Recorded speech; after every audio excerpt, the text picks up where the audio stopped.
देखिए, ये चुनाव आयोग, इसे चुना हुआ आयोग भी कह सकते हैं। चुना हुआ आयोग हम इसलिए कह रहे हैं कि ये देख रहे हो ये कि वर्तमान एनडीए गवर्नमेंट को किस तरह वोटर को माने उनके वोट बैंक बढ़े, इसकी सहूलियत का वो बहुत ख्याल रखते हैं। देश में जैसा हम लोग माहौल देख रहे हैं कि यहाँ पे प्रजातंत्र को कैद कर लिया गया है और सारे सिस्टम, चाहे वो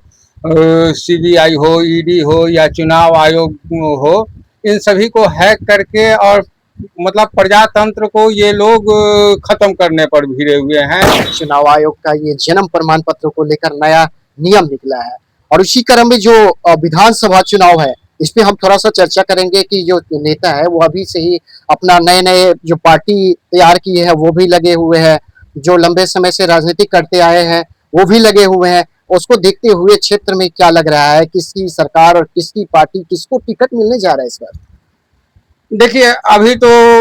मतलब सारे गठबंधन दल तय हो चुके हैं कि कौन कौन गठबंधन होगा, लेकिन अभी सीट शेयरिंग का फॉर्मूला तय नहीं हुआ है सारे गठबंधन में, चाहे वो एनडीए का गठबंधन हो या इंडिया अलायंस का गठबंधन हो।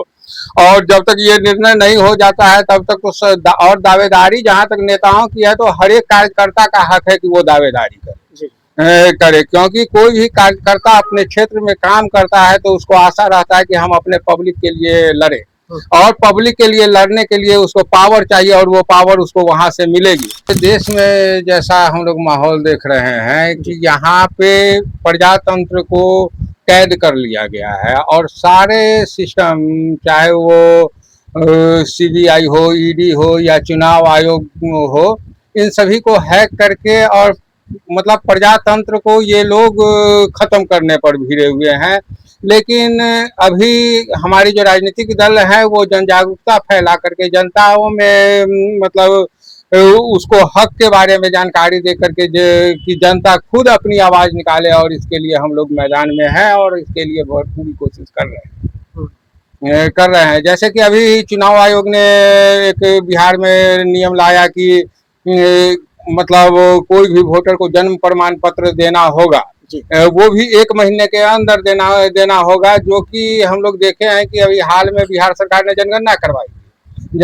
करवाई, उसमें कोई सर्टिफिकेट की डिमांड नहीं की गई थी, तब जनगणना कराने में 9 महीने का समय लग गया था। तो ये कैसे संभव है कि चुनाव आयोग मैंने आम पब्लिक, जो एक तो गरीब बिना पढ़े लिखे लोग भी की संख्या ज्यादा है और बहुत से लोग पलायन करके जॉब के तलाश में बाहर जाते हैं, तो वो लोग आ करके अपना जन्म प्रमाण पत्र दे देंगे इतनी जल्दी, और इतनी क्विक सर्विस हमारी चुनाव आयोग करती है, ये तो पूरे भारत में अभी तक नहीं देखा गया था। और अगर भारत सरकार का ये संस्था इतने योग्य है कि 1 महीने में वो सारे सर्टिफिकेट जुड़ा करके सभी वोटर्स को जोड़ लेंगे, तो उन्हें तो अभी जातिगत जनगणना का वो लोग निकाले हैं कि हम करवाएंगे, तो इन्हें ही क्यों नहीं दे देते हैं, चुनावी आयोग को जातिगत जनगणना कराने के लिए दे देते हैं कि 1 महीना में वो सारा रिपोर्ट लेकर के दे देते। ऐसा क्यों देखा जा रहा है कि जब चुनाव की कड़ी जो है करीब आ गई है और इस कड़ी में देखा जा रहा है कि जन प्रमाण पत्र ये कहाँ का नियम है? देखिए, ये चुनाव आयोग, इसे चुना हुआ आयोग भी कह सकते हैं। चुना हुआ आयोग हम इसलिए कह रहे हैं कि ये देख रहे हो ये कि वर्तमान एनडीए गवर्नमेंट को किस तरह वोटर को माने उनके वोट बैंक बढ़े, इसकी सहूलियत का वो बहुत ख्याल रखते हैं। जैसे कि महाराष्ट्र इलेक्शन में अभी पाया गया था कि वहां पर एक बिल्डिंग से 16,000 वोटर्स निकल गए,